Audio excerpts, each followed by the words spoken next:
KZN police have been labeled trigger-happy following several shootouts between them and suspected criminals. While some analysts and policing experts are questioning the actions of the police, other communities and CPF believe the actions of the police are praiseworthy, saying that criminals should not be treated with kid gloves. The official figure has not been released yet, but in July alone, at least 20 people were killed in gun battles with police. Community Policing Forum Provincial Secretary in KwaZulu-Natal is Sianda Biela. You know, guys, at this point, I am 100% convinced that we are living in an insane country. We are living in a crazy country. Looking at how the KZN police has been dropping criminals like flies, now there seems to be a smear campaign against the KZN police commissioner, Umkhwenazi. I can say now for a fact that there is a smear campaign against that man. And one thing that I don't understand is that for the longest time, South Africans have been complaining about their safety, that guys, criminals are doing as they please. It's hard for an average South African to get a gun, but criminals are roaming the streets with guns, and criminals are killing people every day. We have a problem in the country now where 80 people are being slaughtered. Over 80 people are being slaughtered in the streets of South Africa, and people are finding it hard to defend themselves against these heavy armed criminals. And now that the police is doing something about these criminals that have been terrorizing communities, people are now starting to come out and saying that no, it looks like the police is now being heavy-handed on criminals. They are now showing empathy to the criminals that are being killed by police. They don't say anything about the people that are being killed every day by the same criminals. They don't say anything about the communities that are being terrorized by the same criminals. But when criminals die, they are now starting to come out to criticize the police and to attack the police commissioner in KZN. I mean, guys, I think by now all of us know that the police in KZN are doing a wonderful job dealing with these criminals that are carrying guns. They are doing an amazing job. But if you get online, you get a sense that there is a campaign going against what the KZN police is doing, despite South Africans actually asking or begging their own provincial commissioners to do the same. You get online, South African media every day is questioning how the South African police service in KZN is conducting its business. So what is it exactly do these people want? What is it exactly do these people want? Do they want the criminals to continue to harass and terrorize communities, or do they want the police to deal with these people? Because I think at this point, we really need to make a choice. We really need to make a choice. It's either we want criminals to live so that they can continue to harass and terrorize us, or we want the police to deal with them. It can't be, man. It can't be that the same people that are living in the communities that are being terrorized by these criminals are now starting to come out and saying that the police is being heavy-handed on criminals. It can't be. KZN police have been labeled trigger-happy following several shootouts between them and... The media is the one that is labeling the police trigger-happy, man. The media is the one. Guys, I want you to understand that the media, South African media, is the one that is labeling the South African police service trigger-happy when they deal with criminals that are carrying guns. Police have been labeled trigger-happy following several shootouts between them and suspected criminals.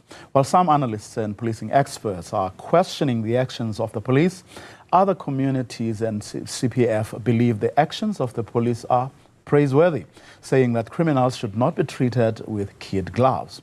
The official figure has not been released yet, but in July alone, at least 20 people were killed in gun battles with police.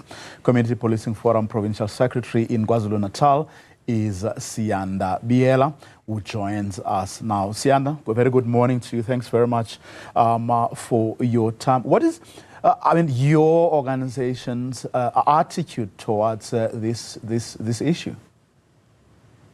Good morning, Vuyo. Good morning to the listeners at home, the viewers that are listening to the show. We are proud to be on the show today. Vuyo, our interest and our stand will always be the protection of our communities, because our bare interest and mandate as the CPFs, it is to protect our communities and ensure that the service from the South African Police Service is to the greatest excellence. Now, we can't then in turn go back and say our police, when they're actioning and working on the ground, we are then questioning their ability to strike and their ability to protect us. Our cloud and call has always been clear. We are clear that if the police are attempting to stop you, are attempting to search within the right that they have by the constitutional bearing, to come and ensure that coming from suspicions that arose, they're coming to your house. If you are innocent, we have a belief that you won't have a problem surrendering your power, surrendering your house, surrendering your car, for them to search and really strike you out of any other suspicions. But the minute you start firing against the police, then it means you are starting war, or you are starting a battle, I'd say, because war is a far-fetched word. So such battles, unfortunately, or by fortune, is that our police officers are the ones who are less victimized. So the criminals, which we believe, obviously our belief is clear. Everyone has a right to come before the law, the court of law, be given a fair trial, be given a fair judgment. But if then you are not serving yourselves to such predicaments, for you to be handed over, to be arrested, taken to court, the whole justice system is clear in all of South African people. Everyone has gone to jail, they've come back innocent, they've come back cleared their name. So why you? Why do you have to use your guns? Why do you have used any equipment that you have to fight against the police? Because we must respect the police. We must give them the statue that they deserve as our protectors in the communities. And guys, to be honest, man, like this was not even supposed to be a debate. We are not supposed to be debating about how the police is conducting its business. We are supposed to be happy that criminals are dying. These people that are shooting at the police are dying at a much higher rate. We are supposed to be happy, but no, there is a debate. There is a debate. That's why I'm saying that I'm 100% convinced that we live in an insane country, because we are not even supposed to be debating about these matters.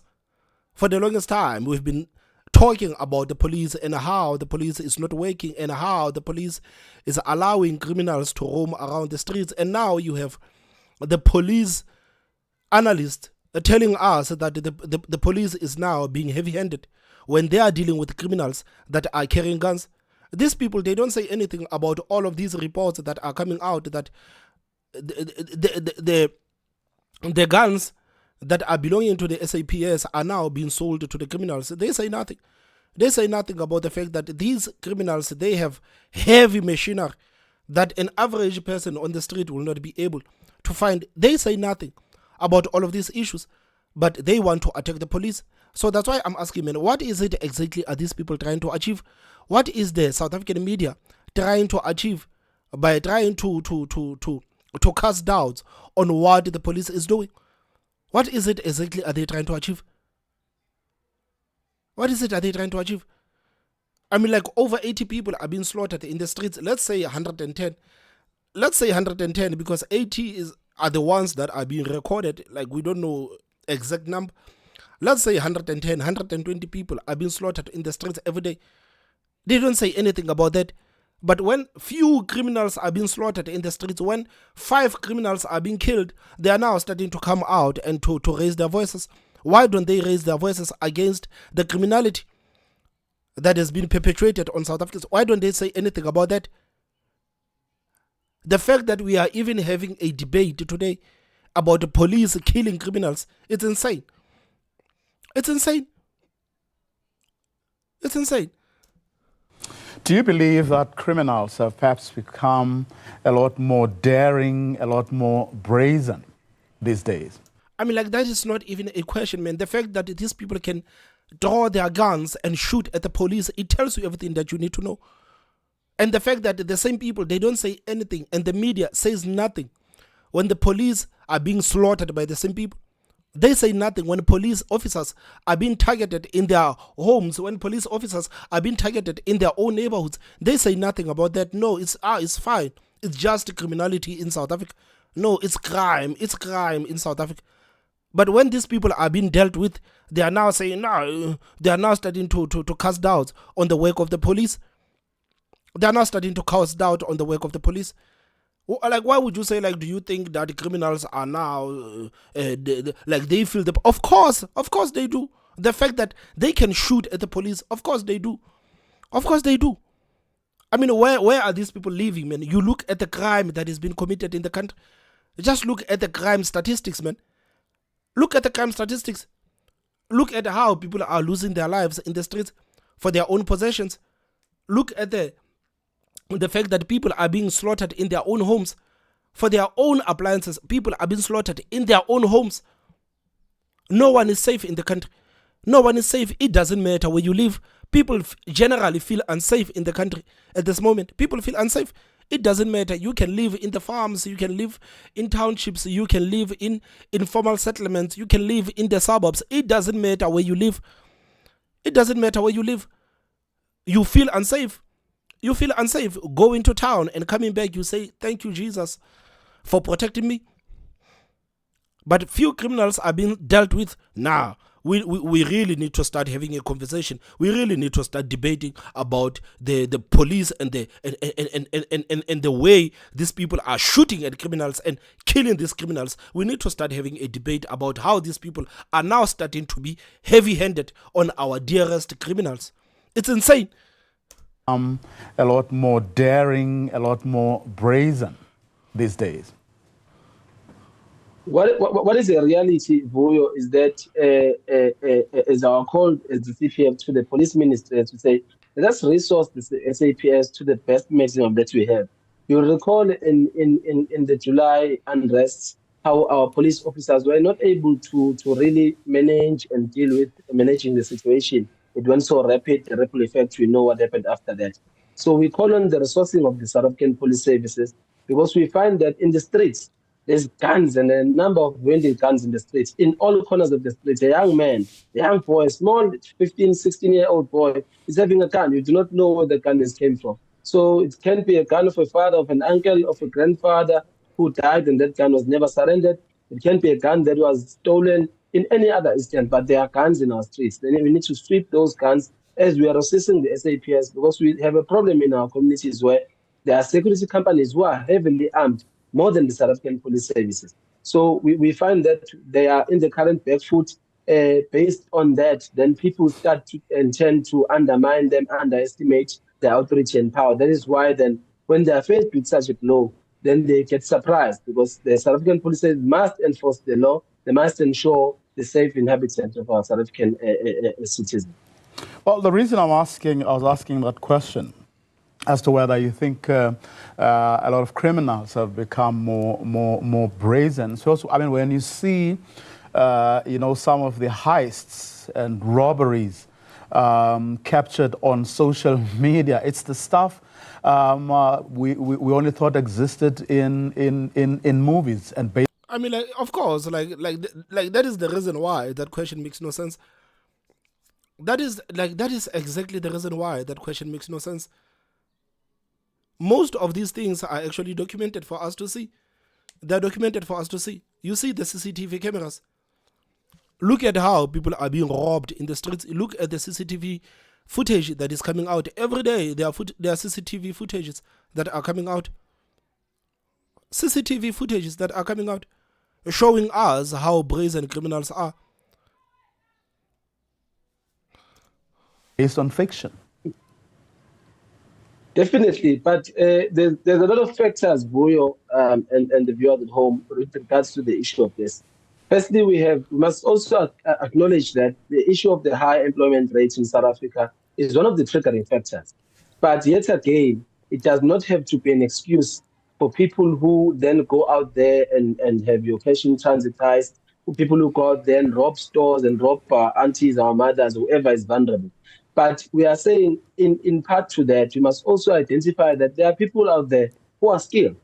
For instance, we have former military policemen and women. You have a former SAPS men and women who are dismissed into the service, who understand how the service operates. How are we then monitoring such colleagues or such people in the community so that they do not resort to such person transits? Because it shows you this thing is well planned, it's a well-oiled plan, which tells you that these people are skilled enough to execute such work.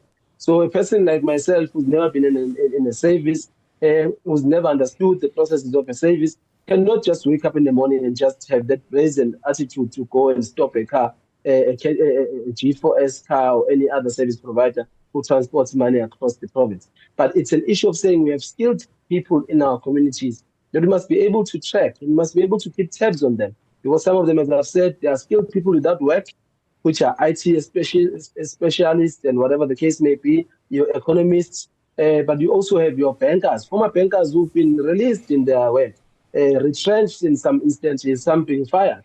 So we need to start and find a way to zoom into those skilled people and ensure that we keep them on task, because most of these things are coming from the fact that there are skilled people in our communities which we are unable to keep tabs on, we are unable to assist in terms of moving their lives forward. Man, it's insane, man. It's crazy. I swear, man. I swear, it's crazy, man. What this country has become. It's insane. The fact that we are here debating about this man that is doing an honorable job taking down the criminals, because this is what he's doing. This is what he's doing. He's taking down the criminals. He's doing an honorable job. But when the South African media reports about this guy, man, you would swear that they report about an enemy himself. You would think that they report about an enemy himself. It's insane, man. And Mkhwanazi, man, like the work that this man is doing. The work that this man is doing, man. Can you just imagine if we had police commissioners like this one across the country, man? Can you just imagine if all of us had this kind of a police commissioner, man? Criminals will be trembling in their boots. They will be trembling in their boots. This is what's happening in KZN, man. KZN, they know. Criminals in KZN today, they know that, okay, we're going to go out and we're going to do our thing. But chances are, these people tomorrow morning, 3 a.m., 2 a.m., they will be here paying us a visit. And chances are, we're going to come out of this thing with caskets. They know very well. So Mkhwanazi has actually managed to put the fear of God into the hearts of the criminals in KZN. They are just doing it because they are stubborn. They will do it. But they know very well that if we commit crimes, chances are this man and his unit will be here paying us a visit. And God knows what is going to happen. A lot of activities happening in and around this district. 40% in this past financial year, 40% of our cases are coming from here. So if we can deal with the eThekwini's problem, followed by Mgungundlovu, we will have won the war. So it's more peaceful to live at Mzinyati district, to live at Herigwala district, to live at Mkhanyakude district, than to live at eThekwini. So these are the stats, and these are the biggest, this eThekwini district, Mgungundlovu, they account for the biggest number of informal settlements that we have. The biggest number of liquor outlets, biggest number of all the wrong things, unemployment, kids that are dropping out of school and they wander on the street and they commit crime.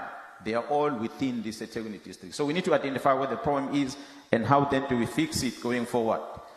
Our perpetrators, Premier, we felt we must put this light so that we can identify what is our problem, because we need to analyze what is the problem. The problem we have, you forgive me on this, but this is not me talking, these are the stats.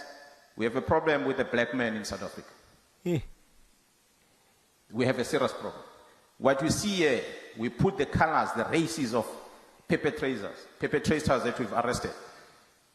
All the green, as you can see, almost everything is green here, which means almost everything is black that is committing crime. Out of total of 60,000 cases, criminals that were arrested between the age of 16 and 25 years old, 16 and 25 years old, we arrested 60,000 criminals in this past financial year, in this period of 5 years, I beg your pardon, not in financial year, this 5-year period that we are counting. Out of this number, 57,000 691 of them were black men. Out of 60,000, 57,000 of them are black men. Man, just listen to that. Just listen to that. And these are the things that the people don't want to talk about. They don't want to talk about that, man. And this is where the racist actually came out and said, yeah, Dr. Mkhwanazi, you are now focusing on the crime that has been committed by black people, man. Why don't you look at the crime that has been committed by, let's say, white people and the Indians, man, and other people? Because when Mkhwanazi comes out and says that we have a problem of black men in this country, they feel like they are being attacked. They feel like they're being attacked. They feel like they're being attacked, but that is the truth. Out of 60,000 of people that were arrested in 5 years, 57,000 of them were black. 60,000 criminals arrested. 57,000 of them were black men. But when Mkhwanazi says that, they say, no, man, no, why don't you focus on other races, man? Why are you only obsessed about black people? Why are you only obsessed about the black men and the criminality that they are doing? Why don't you tell us about the criminality that has been done by white people, man? Why don't you look at the Indians and tell us how many Indians are committing crimes in the country? Please tell us about how many colors are committing crimes in the country. Don't tell us about black men. Don't tell us about black men. So this is what is happening in the country right now. This is what is happening in the country right now. So even something that is supposed to be good, for some reason we can find a way to criminalize it or to talk bad about it. Something that is good. This man and his team, and they are putting on their lives on the line every day for the people of KwaZulu-Natal. They are putting their lives on the line every day. But you have these clever ones saying that, no, why are you only focusing on us? Why are you only focusing on us? Why don't you focus on others too? This whataboutism. This is the reason why today we are even debating about the work that this man is doing. We are supposed to be clapping hands for this man, giving him medals, donating to his account. We are supposed to be doing that as South Africans and saying thank you. Thank you, man, for the job that you are doing. But no, we are not doing that as South Africans. No, we are not doing that as victims, as black victims, because you know that we are victims. As black victims, we always feel victimized, even by the truth. We feel victimized by the truth. Someone comes out and says that you black people, you need to check yourselves. Black men are a problem in this country. No, we are feeling victimized. No, how can this person say this about the black people, man? How can you say such a horrible thing about black people, man? How can you say such a horrible thing about black people? These are the type of people that we are.